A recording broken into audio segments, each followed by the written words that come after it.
Hi everyone, I'm Dr. Traci Scheepstra, and this is Embodied Learning's Body Talk. Every week we bring body talk to you so that we can talk about the importance of bringing the body into the elementary curriculum and into the classroom. And today I have a very special guest with me. This is one of my dear friends, Erika MacNeil, and I would like to welcome you, Erika. Thank you so much for being a part of this interview today. It's lovely to have you. I am so happy to be here, Tracy. We go back a long way. 1990, I think, is the first year we had class together. Yes, absolutely. Yeah, 30 years. This fall was when we first met. And we, just so people know, we went to York University together. We were in the dance program. And we did a lot of really fun, cool things there. So before we get into that, why don't you just introduce yourself? Tell everyone a little bit about who you are. My name's Erika MacNeil. I'm a teacher with the York Region District School Board. I'm the teacher librarian at Rogers Public School here in Newmarket. And I've been teaching with the board for 25 years now, and elementary, grades K through 8. And I have had the fortune of being asked to teach many of the dance classes at our school just for prep coverage. I've done a lot of trade-offs with teachers, and I've been very fortunate to have been a homeroom teacher for quite some time and been able to incorporate dance into my own classroom. And now as the teacher librarian, because we have the space, we've had the space in the past, I've been able to teach in my library, and it's going to look very different this year, obviously, but I'm really looking forward to another year of it.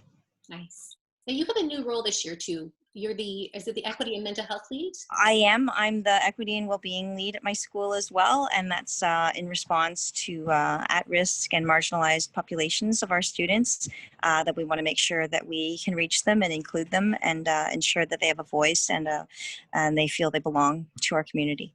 Nice. Yeah, that's amazing.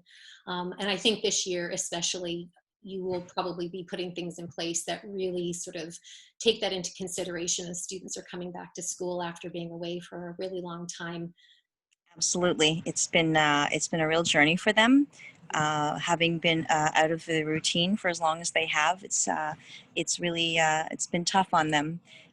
They've been resilient and risen to the occasion, but they certainly are feeling the anxiety and the expected pressure of returning to something that is going to be very different. The routine and the structure of school and how the program is delivered is going to be very different, and just being with their peers again and having a structure to their day again is going to take some adjustment for sure.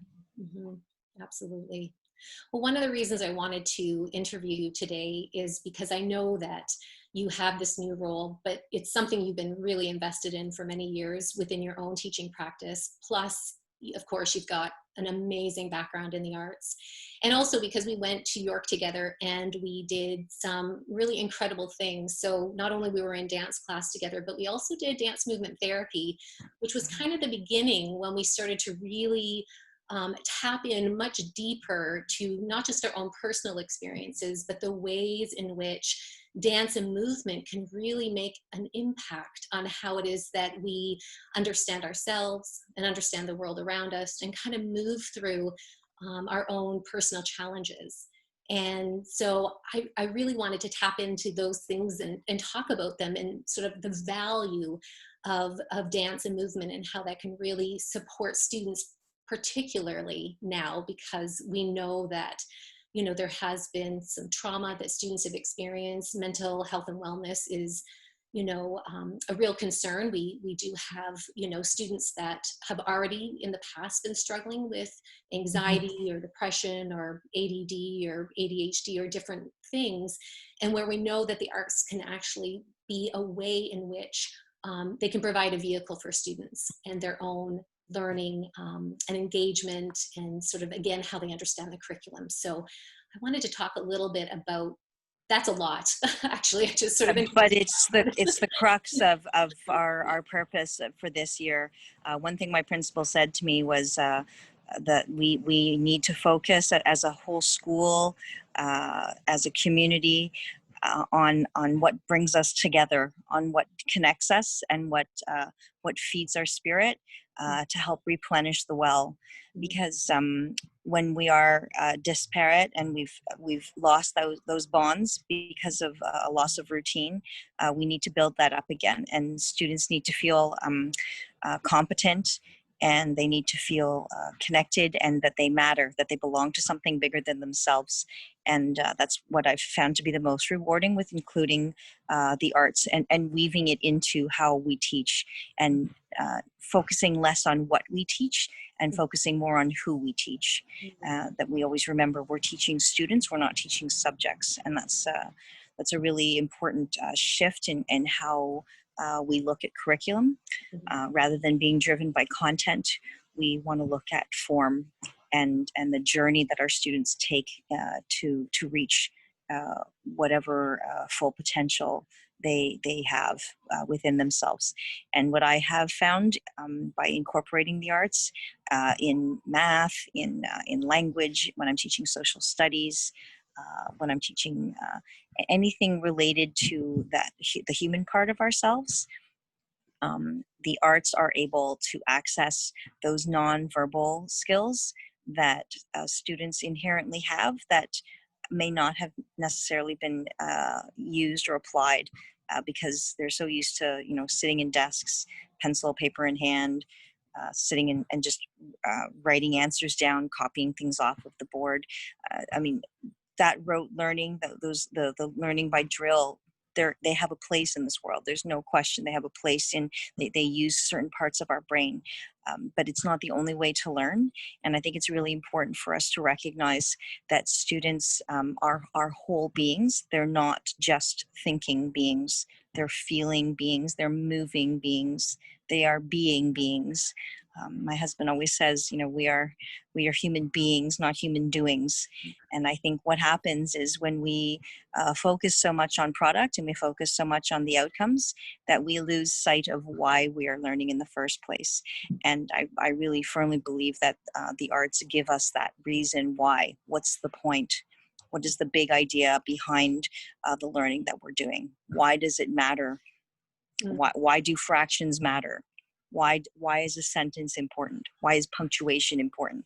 And all of those things can be taught through movement and music, pausing, stillness, quiet, surprise, suddenness. All of those qualities can be taught in how we teach kids how to move through the room and how to move through the hallways. And the phrasing of a sentence is like the phrasing of a melody. And teaching them how to write is like teaching them how to sing. If students learn to sing and speak in a choral manner, it improves the way they write, because the format, that easy phrasing of how to put a sentence together, comes naturally in the way music is written. And even poetry, a lot of people say, oh, I don't want to have to teach poetry because it's so intangible and it's about feelings and I don't know how to write it. But if you give students the opportunity to make mistakes and to show them there's more than one way to do something, the arts absolutely lend themselves to showing us that there isn't just one way of doing something. There are many ways, and there's a whole spectrum of how we experience life and how we perceive life, and there isn't a right or a wrong way of doing that. And that is, for me, the absolute beauty of the arts, is there isn't a right or wrong answer. There are different answers, and it's what makes being human such a unique experience, because everybody views the world differently, and everybody makes different choices, and the choices that we make help define who we are. And that identity can be served by finding out what makes us tick. And the arts definitely allow us to figure that out. What is it? What moves you? What are you passionate about? I'm so glad you brought that up, because so many teachers and also teacher candidates I work with often think of the arts as sort of this very compartmentalized sort of subject, right? So you go to the music room and you learn an instrument, or if you're going to teach dance, you're learning, particular choreography. Drama, you're maybe learning how to say a script. there's a monologue, and it's very sort of scripted, and it's very sort of short, and it stops and ends. It doesn't sort of connect to anything else. And so when it comes down to cutting, back with our funding, often the arts are the first to go, because we're seeing them as something that, doesn't connect to our lives in the same way as maybe math or the languages do. Whereas, the arts are very much an integration of all of us. So basically what you said, and they really go beyond the subject to the self. And so I really appreciate how you brought that in terms of communication and perspective, and they build community. So I'd like to talk too about how you can use the arts, particularly as we're moving back into schools this fall, as a way to building the community, bringing students back together, finding that connection, so that we can have them feel connected with each other, feel a sense of safety, bring that positivity back to being in a school space. And also maybe some of the things that you've been thinking about in terms of how you're going to do that in your own school. And Well, for me, I think that when we separate the arts into subjects, then we're focusing on craft. And I think the way to move away from that, because that can be intimidating. People say that there's people who can and people who can't. Oh, I can't draw, I can't dance, I can't sing. I think if we try to move it to a more pedestrian experience where we're looking at, okay, you have a left side and a right side. You have vocal cords. And you have eyes that see. So our five senses are our artistic palette. So how what we take in, what sensory experience we have available to us, teaching kids to observe, teaching kids to wonder, teaching kids to mirror. I know you and I were talking about flocking. Moving in unison with people, speaking in unison with people. I teach French as well. So one of the best ways to incorporate the arts in my French classes is to teach through plays.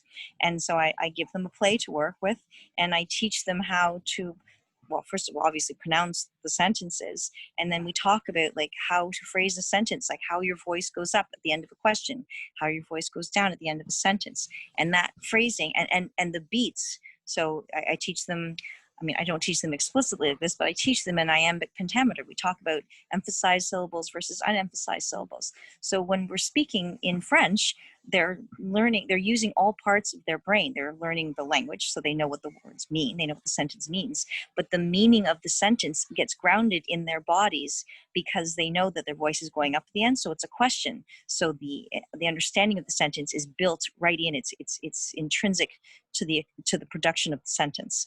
So if they ask in the play, for example, can I come in? So we teach the Three Little Pigs, for example. So the sentence is, the wolf is asking the pigs if he can come inside. And so then you can extrapolate that meaning. Okay, if my voice is going up at the end of the question here, can I come inside? Well, how do you say outside? So then can you say, how can you ask, can I go outside? Well, that sentence is very useful in class, because if you want to go to the bathroom, or if you want to go outside, if you're asking permission for something, this is how you ask. And so you can apply what you've taught in context of a play, and you can take it out of context and apply it to a real life situation. May I go to the bathroom? That same sentence structure is going to ask the same, it's going to use the same grammatic structure, just switching vocabulary words out of it. So that's an example of music, using music to teach French. You're teaching phrasing, you're teaching tone of voice, you're teaching about projection. I teach kids how to pronounce what parts of their mouth they're using when they're speaking the words, and all of that texture of diction and tone and intonation and expression, all of those skills are built into the teaching of the sentence, and they don't realize it because they're mimicking me. They're parroting me. So I say the sentence, and then they say the sentence, and then we record it. And I say, how does your sentence sound when you hear your voice? And they say, oh, it sounds completely different. I said, so what can you do? What parts of your body inside your mouth, the mechanisms, what can you do to change it so it sounds the way you want it to sound? And then they help each other, and they say it back and forth. We do a call and answer exercise. So I'll ask a question and they answer. And then they learn how to take part of my question and build it into their answer. So that's a very simple, simplistic description of how you can use music, for example, to teach a second language. Right. Yeah. Absolutely. And I think the more that when people start to make those connections, they realize how how easy it is to really integrate the arts into every subject. It's as Mhm. simple as, reading something in language arts, so reading a story and talking about a character and exploring the emotion of the character. How do you think the character felt?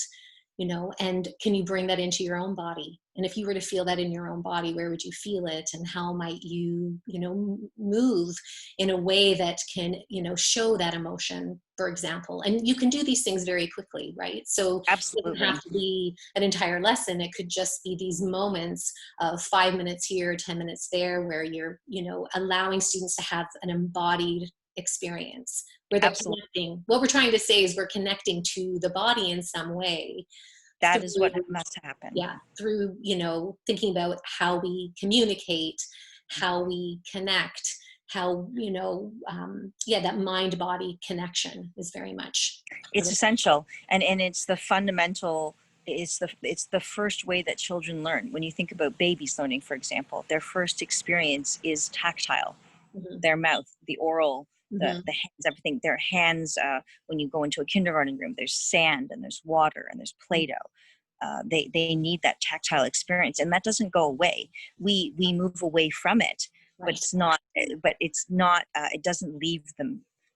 Getting back in touch with how we connect to our bodies, where we feel our feelings in our bodies.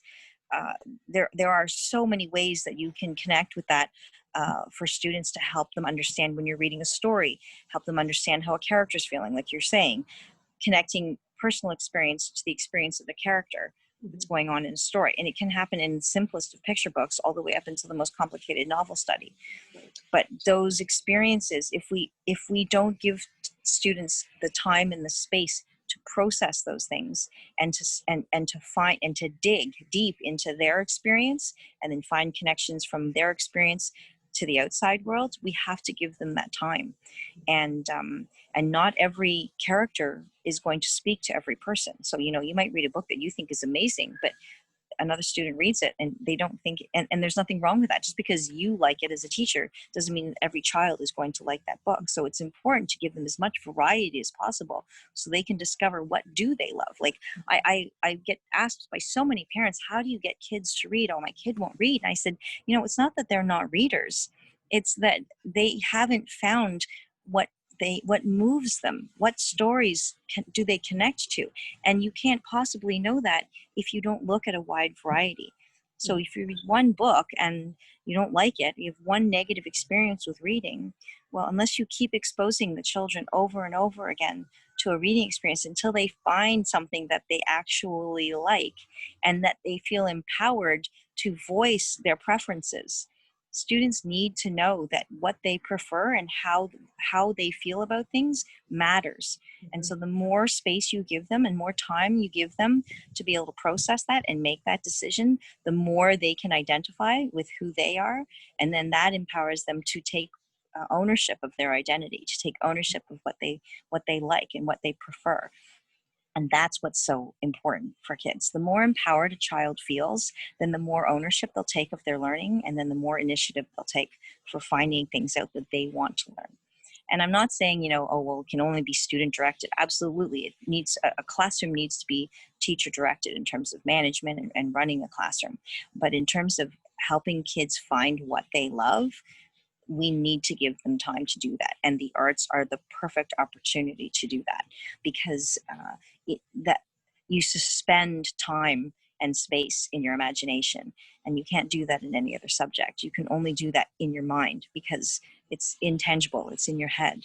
And when we connect, like you're talking about, the mind body connection, when you can connect what's in your head with what's in your heart, and then that moves how your body moves in the world, well, then that's how we stay grounded. That's how we help kids stay grounded.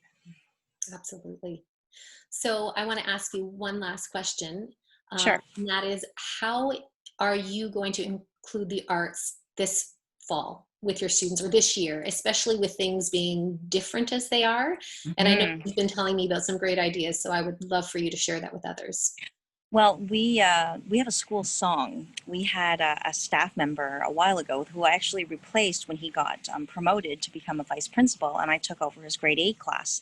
But before he left, he and another colleague who's also retired wrote a school song. So the song has lyrics and obviously music to accompany, and we recorded it and we have it at school. And another colleague of mine knows sign language, and Mm, so the idea that we had for this year was to make sure that all the kids know the chorus of our song, but they don't always know all the verses. And so what I'd really like to do is, as a whole school, uh, learn all of the lyrics by heart and teach them the sign language to go with it so they can move while they're singing, mm, and then teach them how, because we're not allowed to sing chorally, right? We can't sing together, right? yeah. So I would love to be able to have the kids learn the signs so that they're not singing the song, but that Mm, they can sign the song while the song is playing, say on the PA system. That's what I would love to be able to do. So then they're moving, they're hearing things, they're watching, they're moving in unison, and they're mirroring each other. And it's like having a secret language that only we share, that our school shares. We all know the lyrics to the song, and every time they hear that music, even if they just hear the melody, it'll remind them. It'll remind them of who they belong to. They belong to Rogers. They belong together with us. wow, that's lovely. Wow, I would love So to we'll see see. it.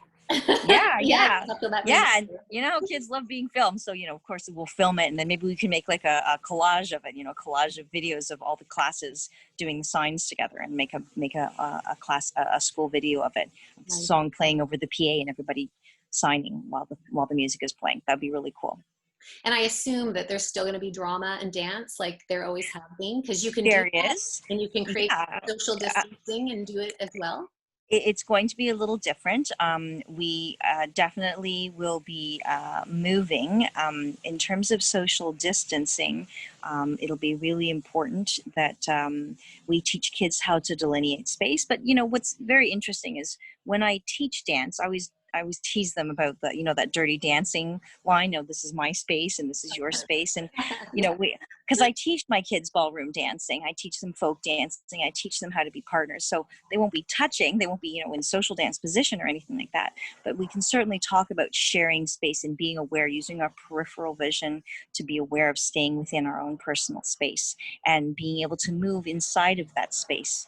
And we talk about auras and how personal space, how we can impose on other people's space, and how to be more respectful, how to show signs of respect by giving people their own personal space, and staying out of other people's personal space. So it will be very interesting to see how the students respond to being in their own personal space, because certainly the younger you go, kids do not understand what personal space is, and it'll be very interesting to see how that transpires. But again, with imagination, there are so many little mini exercises that you can do just as they walk in the door, just to help them remind themselves of their own space and how everybody has their own space, and being able to move inside of our space. You can teach them little rhymes, and how to move safely through the room so that they're not imposing, how to move safely through the hallways. I mean, these are all skills that, you get these kindergarten kids coming in, they don't know anything about anything, and you have to teach them in a very basic, repetitive routine, so it's comforting for them and it's familiar for them, where you start the sentence and they say the rest of the sentence back.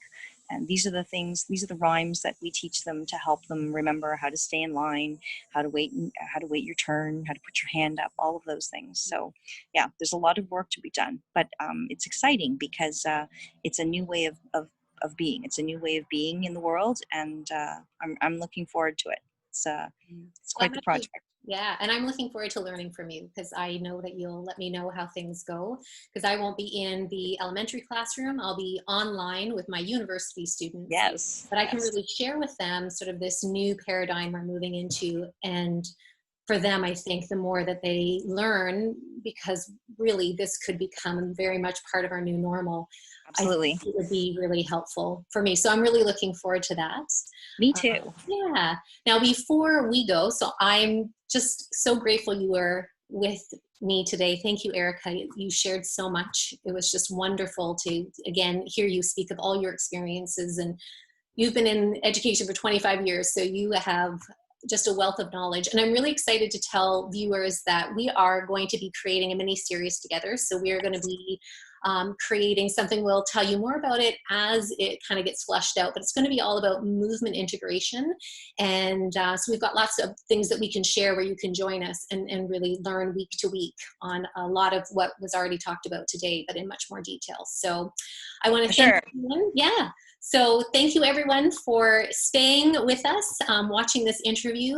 For more information on embodied learnings, you can go to our website at www.embodiedlearnings.com. We have ways you can learn with us, such as free resources. We also have a great blog, and actually Erika has a blog coming out this Friday where she's talking more about healing through the arts. So thank you, and I'll see you again next week. Bye, everyone. Thanks, Bye Trace. It's great to everyone. see you. You too.